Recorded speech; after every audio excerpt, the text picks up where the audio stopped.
Hey guys, welcome to this INF 272 tutorial. As promised, this time we will show you how to read data from a database using your C# program, which is also structured according to the MVC architecture.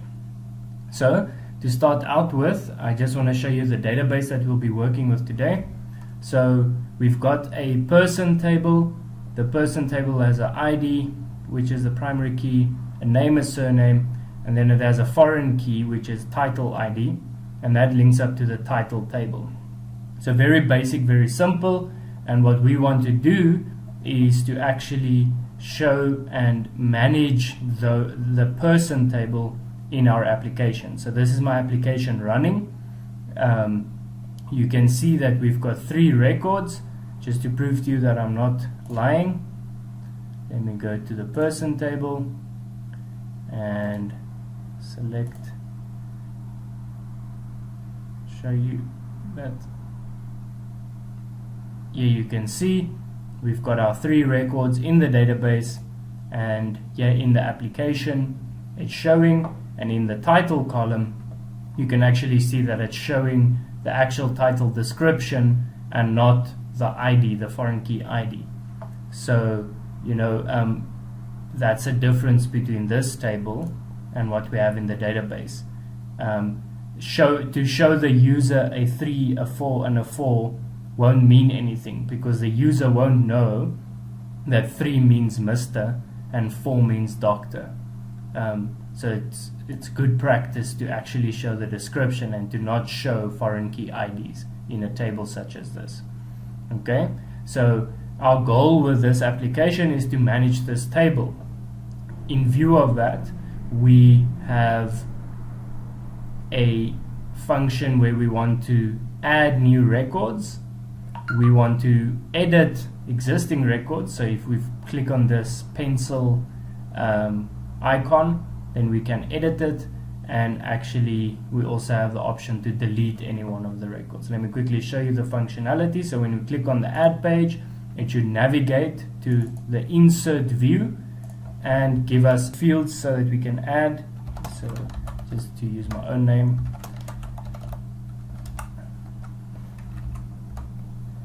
and I am a Mr. Right, so when we do that and we click save, then it should navigate back to the view person table, and it has our record added. Okay, I should also be able to edit. So when I go there and I just say, no wait, I made a mistake, it's Jack Bro, and he's a prof, and I save that, then the changes were made. Okay, and these changes obviously happen in the database.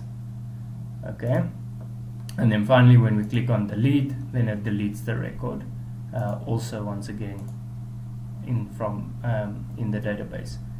So as you can see, the functionality already exists. I've coded it for you, and in this week's tutorial I'm going to try to go through the code with you and to explain every line of code as far as possible.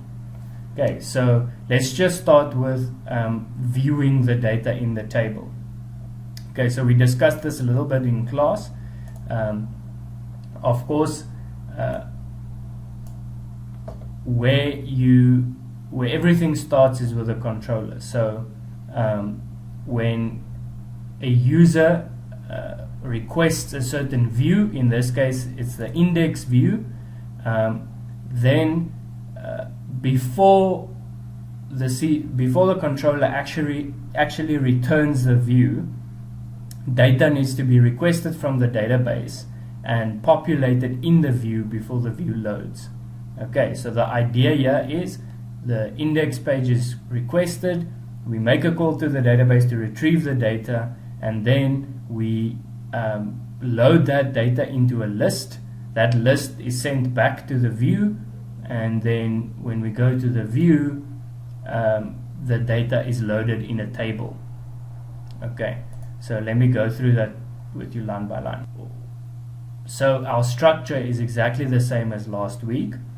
we've got our try catch finally, which I'm not going to explain again. You guys know why we do it like that. We set up our connection.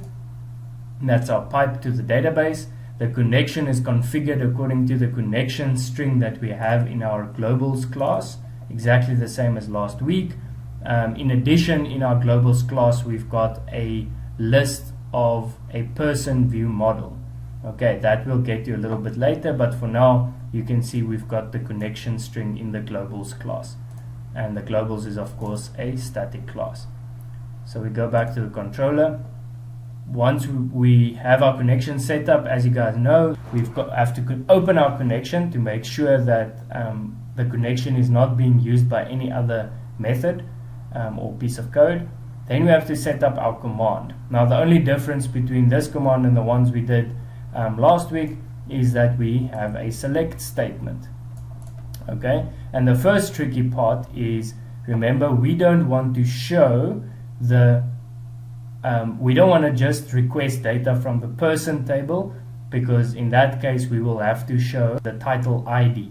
But we actually want to show the description from the title table, and for that reason we make use of an inner join. So we select person.id, person.name, person.surname, person.title ID, and then the title.description by inner joining the person and the title table. Okay, so this will require some knowledge from INF 214, but it's not that difficult. Okay, but the way in which you set up the command is exactly the same. You instantiate a new SQL Command instance. Remember, the SQL Command as well as the SQL connection requires you to import the system.data.sql client library. Okay, so then the difference from last week is also when you execute the command, which is the next line of code. When you execute the command, you don't use execute non-query like we did last week, because remember, this is a select statement, therefore we expect that numerous rows will be returned. Okay, so for example, if we take this query, we copy it, we create a new query in our SQL Management Studio, just say use person, go, and we paste that there, and we execute. You see, this is the result we're going to get back from the database.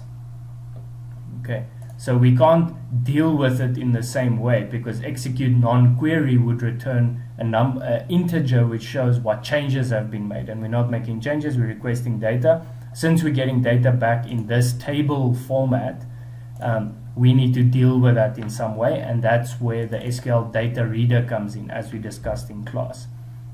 So we use my command.execute reader. The execute reader then returns a SQL data reader object, which we load into the myReader variable. Okay, so now all of your data is loaded into myReader, and we now need to loop through that table so that we can create a object of each row in the table that's returned. So each of these rows, we need to create an object for Denzel Washington, we need to create an object for Neil Tyson, and also one for Tuli Madonsela. Right, so to do that, we need to loop through the reader, and I'll show you now how to do that. This line of code just says that we clear the globals person list, because for every object we're going to create, we're going to load it into our static list that we've gone to create in our globals class. And it's this list that we're actually going to send back to the view to show in the table. Okay, but remember, since it's a public static list, it means that there could, every time we load the index page, there could already be records in here. So we don't want the list to grow and grow and grow and grow and grow every time we reload the data, because then there'll be repeated records in the list. So we have to clear the list and then reload the data into the list. and the next time the index page is requested again, the list is cleared and the data is reloaded from the database. Okay, so just back to the controller. Now all this data is sitting in the reader, as I just said. So now we're going to read through it using a while loop. So by using the myReader.read, every time the myReader.read is executed, it places the cursor or the active record, the next active record, it places on the next row. Okay, so if I haven't called .read yet and I call it for the first time, then the cursor will be on the first record. Okay, so while there are still rows to read, it reads. So the first time it loops, it places on the first row, and that means after the first loop, we want to create an object of the first row. Okay, so what we do inside of this loop is we create a person view model. Just to show you, this is directly a mapping of the person table. So what we have there is we've got an ID, we've got a name, and we've got a surname, and then inside of the person view model we actually embed a title view model. So we encapsulate another object inside of the person view model object, and that other object is the title view model, and the title has an ID and a description. And we want to go and set that up for each of the rows. We've done the myReader.read for the first time, and now this is how you load the actual columns into the table. So once you've called the myReader.read, then you can actually access the myReader object like an array, and by specifying the name of the column in square brackets here and quotation marks, you actually access the value in that particular column. So here we go, person.id is equal to, here we use casting that you guys are familiar with, because my person.id is an integer. We cast whatever value is in myReader, the myReader's ID column. Okay, we cast that to an integer, and that value is loaded into person.id. So what this actually does is, remember, the focus is on this row because we've read it only once, and then we say, okay, go to the ID column. We've read it once and we go to the ID column, so the one there will be loaded into person.id. And the same is then done for name, surname, and also title ID. Here you'll just notice that we don't say person.id, we say person.title.id, because the title information is encapsulated inside of an object that's inside of the person object. Okay, and the same for the title description. And then once we've created that person object, we load it into the person list that's in the globals class, and then after that it will go back to the while and it will read again. Okay, so then it will read the second one and perform the same tasks for the second record, and then it will go back to the while and read again. Then it will do the third one, and then after the third one it will try and go back to the while condition, and then it says, okay, try and read again, but then it sees, okay, wait, there's not a fourth one, so then the while exits. So then you've traversed each and every row and created an object of each row and loaded each of those objects into the person list, and then you return the view, that list to the view.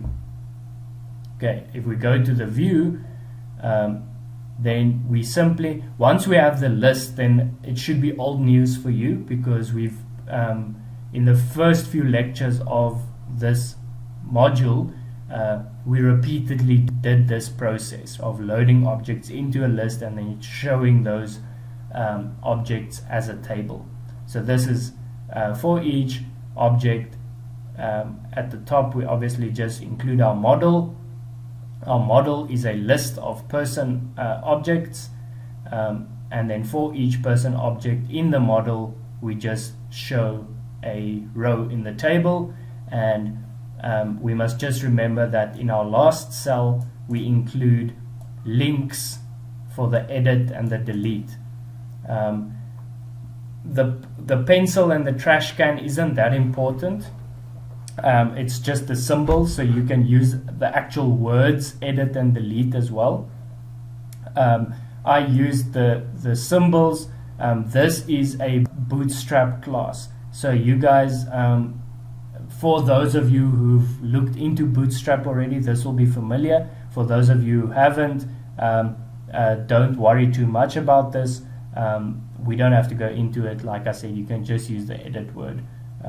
But if you want to, you can go and have a look at how Bootstrap allows you to use icons.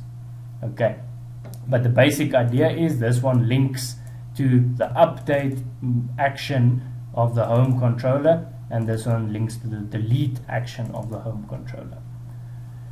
Okay, and then at the top of the page we've got another link here, which links to the insert insert action of the home controller, and we've applied a few classes there with some CSS. So here we have our page loaded, and these rows then obviously just come from our list that we send to the view.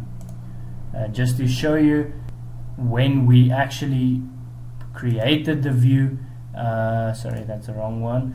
When we actually created the view, we obviously just then make sure that we show person.title.description and not person.title.id. Okay, and this is where the inner join became very important. We would not have been able to do this if we didn't have the inner join there. Alright, so let's move on to our next function, which is the add. So this is the view that we want, and the important thing that I want to show you on the add page, because we basically did the add last week already, so I'm not going to recap all of that. You just have your name field, you've got your surname field, but then the interesting thing is, instead of actually putting in an ID, remember the user does not know that 3 means Mr. We've got a drop down list here with all the records from the title table, so that the user can choose this person is a prof or a Mr. or a doctor or a Miss or whatever. Okay, so this is the one thing that I actually want to show you on the add, because we did the add, the edit and the delete last week already. Okay, so here we let's just go to our home controller with the insert action. That is what is called when the insert view is requested, and if you compare it to the insert view from last week, it essentially would just have been return view until we get to the do insert, and then we work with the database. But this time around we are required to actually access the database before we return the view. So we create a list of titles, an empty list of title view models, because remember we're going to return a list of title objects back to the view. And then we have our try catch finally there. We create our command to go and select all titles from the database. We open our connection. We use our reader method to go and execute the select statement, and then we loop through each of the title records. So let me copy this to show you what the response will look like. We go copy that, go and create a new query.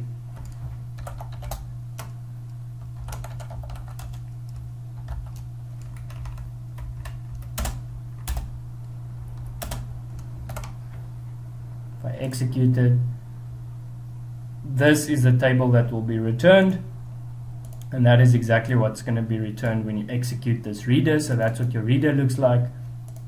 You loop through that reader with a while, so you move from row to row, creating an object of each row and then adding that object to your titles list, and then finally returning that titles list to the view. So exactly the same as the person. Now when we go to the insert method, you will be 100% familiar with the form setup. So here you have your form. Your form links up to the do insert action of the home controller. You've got your post method. So all of that you're familiar with. You've got your name label and text box. You've got your surname text box.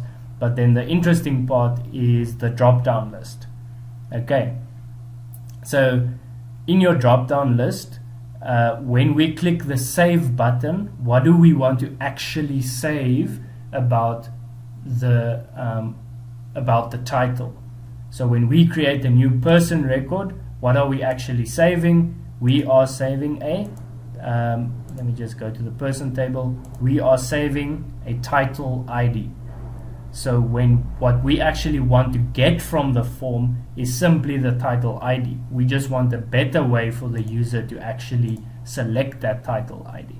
So what we can do is if we say, okay, at html.dropdown list, the name of the input field will be called title ID. And now the useful part is here we can instantiate a new object of type select list. Now the select list is just an existing object that comes from it's built into your MVC Razor library. So you can just instantiate it. You don't have to go and do anything extra than this. So you say new select list, okay, and then the select list asks a number of parameters when you instantiate it. First it asks, okay, I'm looking for a list because it's a drop-down list. So what is the list that I need to use to populate the items in the list? Okay, so then you provide it with your list of title view models, which came through as your model. So all you have to do is say model there, because that links up to the list that comes through from the controller. Then you need to tell it what is the selected value. So now that list consists of objects. Now objects can have multiple fields. Now you need to say what is the selected value and the selected as well as the text that should show.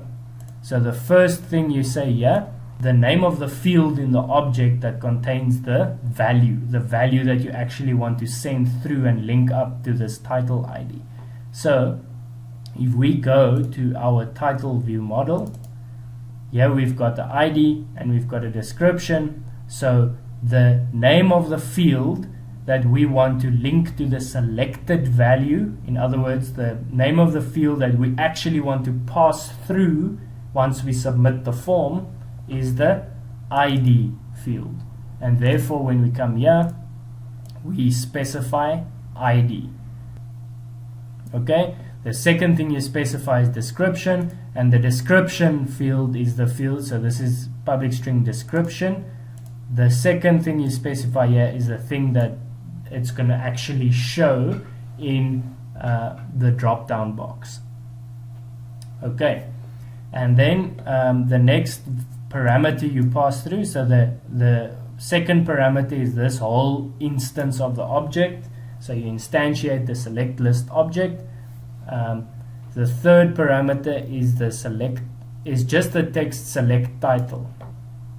So I just want to run again to show you what effect that has. Here we have our insert, and here you can see the default text here before we've selected anything is select title, and that comes from the text we specified here. And then lastly we just specify our classes that you guys are already familiar with. Alright, so by doing this you can help the user so that the user can actually select something via the description, and not to have to force the user to know what the IDs are in the database, which no user will ever know.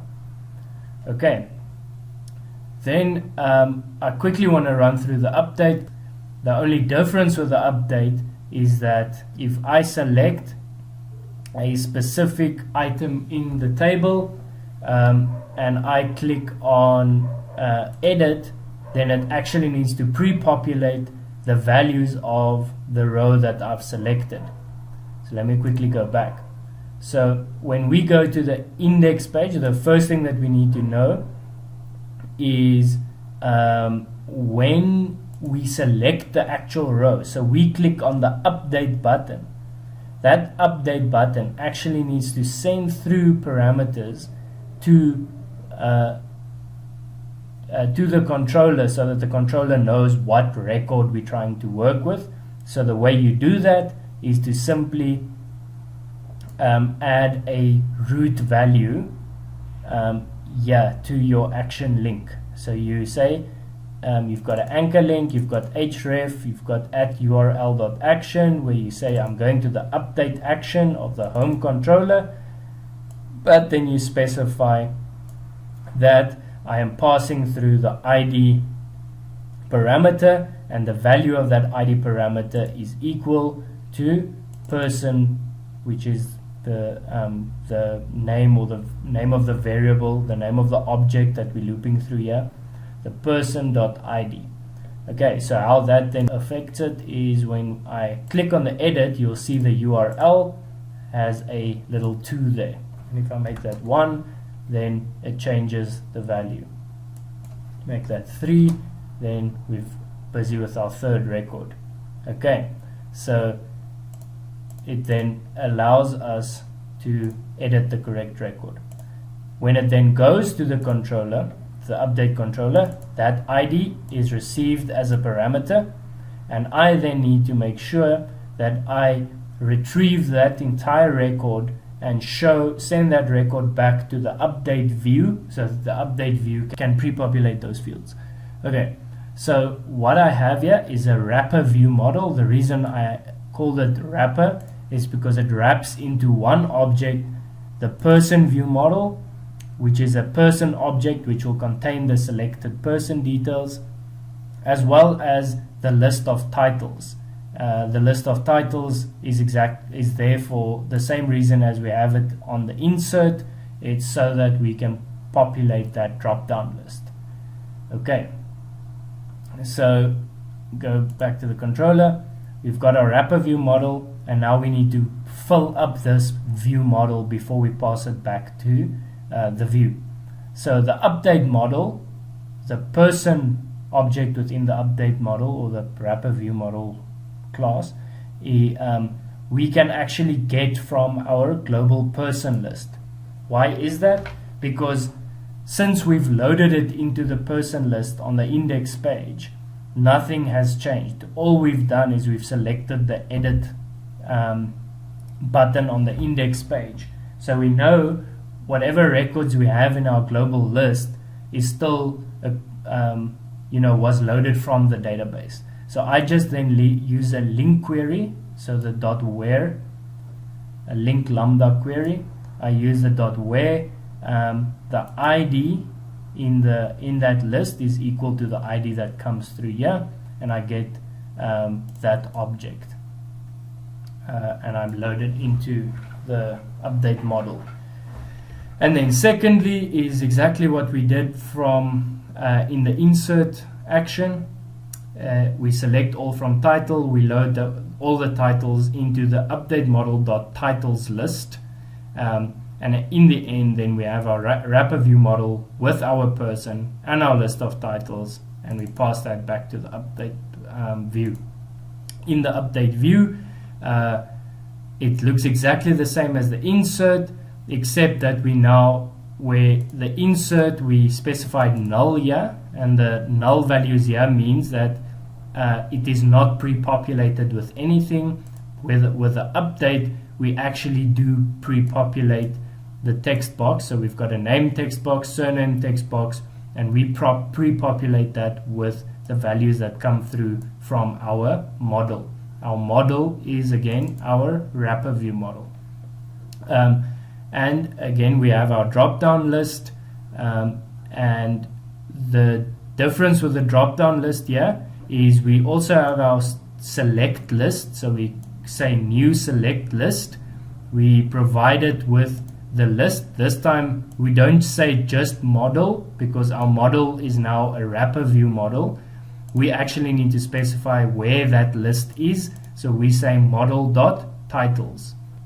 Then we the same for each object in that titles list. The attribute that we want to select is ID, and the attribute that we want to show is description. And now we specify a fourth attribute into this select list constructor that we use to say which of these options in the titles list should be shown by default. And that we say we specify model.person.title.id. So the ID of the title object, of the person object that has come through the model. Okay. And if you do that, then it will make sure that it selects the appropriate. So when we've got 3 here, Tuli Maronsela is a doctor. When you change that to 2, Neil Tyson is a doctor. When we change that to 1, Denzel Washington is a Mr. So every time the selected item in the drop-down box is pre-selected according to the record from the database. Okay, the second interesting thing on the update is that we use a hidden field to store or to contain the ID, because when we submit, so when we do update, then the update function, as you remember from last week, requires an ID so that it knows which one of the records to actually update. So when we go to the controller to do update, here you see it requires an ID field along with all the other fields that it can actually update. So we need to put that ID field on the view, we need to put that ID field in the hidden, because we don't want the user to actually modify or play with that ID, but we need to put it somewhere so that when we submit the form, then we can pass the ID through.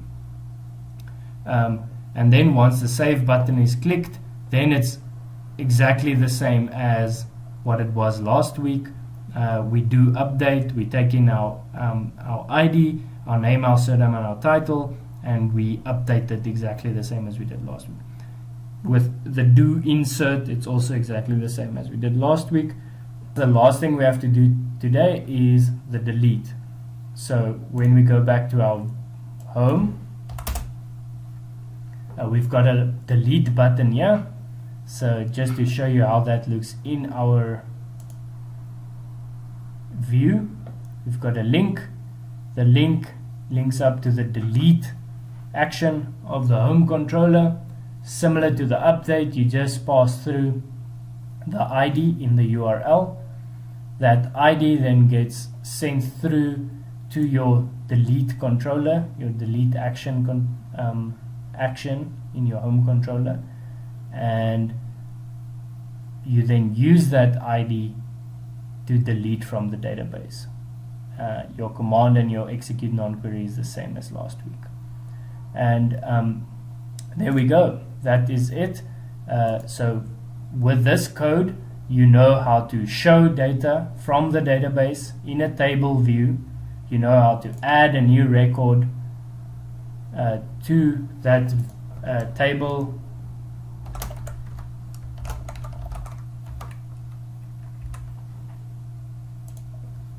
You know how to edit,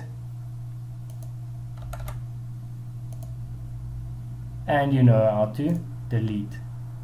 And although INF 370, the project many of you will do next year, will become more complicated than this, this is the basic functionality of managing entities in a database.